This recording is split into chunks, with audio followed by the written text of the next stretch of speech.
Hi everyone, today I'll be presenting you the marketing plan of Ford Motor Company. So, Ford was founded in 1903 in Michigan by Henry Ford. It's the fifth largest automobile company in the world.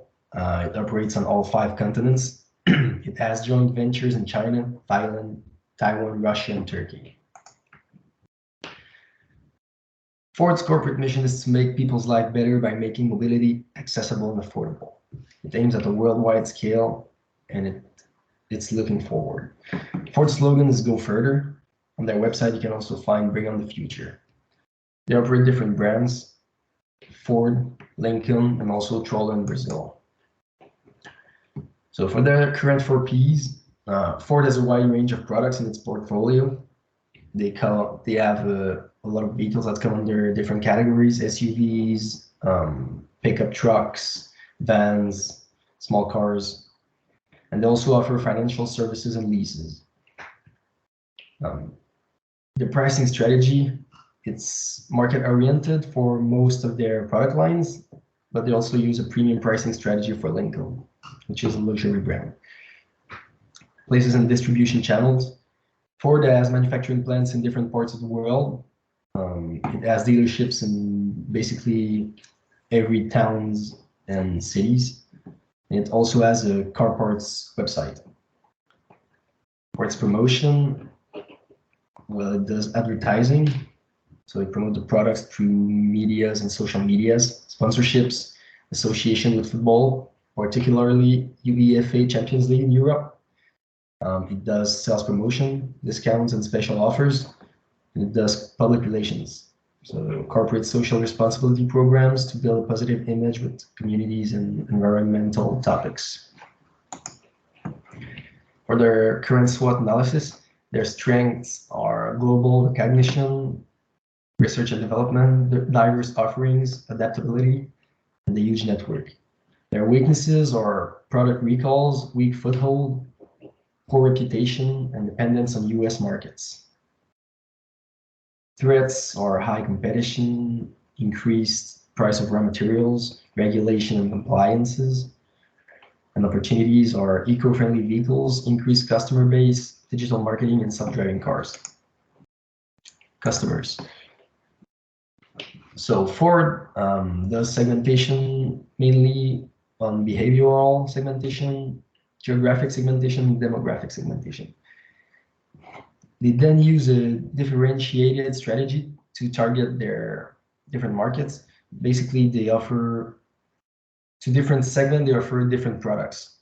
For example, for men mainly in rural region, they would try to offer the F-Series, and they will target for their Ford Fiesta, for example, they will target mainly women, middle income that are young usually. So mission statement, positioning, and value proposition. Value proposition, make people's life better by making mobility accessible and affordable. Ford positions itself as making products that are somewhat low cost and gets you the job done. The Go Further tagline has helped position Ford as a viable option against Toyota and Honda as another quality, fuel-efficient choice for automobile buyers. Direct and indirect competitors. For its direct competitors, the main competitor would be General Motors, but there's also Tesla, Honda, Toyota, Mercedes. Indirect competitors would be basically any kind of public transportations, so trains, bicycle, buses, or planes. About competitors, if we look into Toyota, well, their vehicles are considered the most reliable in the market. They are easy to maintain, and they invest quite heavily in research and development. If we look at Tesla, well, what they do is they sell all electric vehicles, and they're all luxury cars. The targeting of some of their competitors. For General Motors, well, they do just what Ford does. So they target different segments with their different products. So they use a differentiated strategy as well. They have luxury type cars like Buick and Cadillac that will compete with Lincoln, and they have pickup trucks like GMCs that will compete with the F-Series. Honda uses a non-differentiated marketing strategy for its Honda Civic, for example. It targets as much people as it can, basically. Well, it says it's the most sold car in Canada for the last 20 years, so it tries to get as much people as it can. Now, our recommendation, Ford should establish a network of charging stations in partnership with coffee shops inside of highways and busy boulevards. One of the main goals of this recommendation is to position Ford as a big player in the electric vehicle industry. As we can see with the graphic, Ford has almost no market share of electric vehicles, despite having many plug-in models. Ford aims to produce a lot more models of electric vehicles in the near future, but people don't associate the brand with electric vehicles.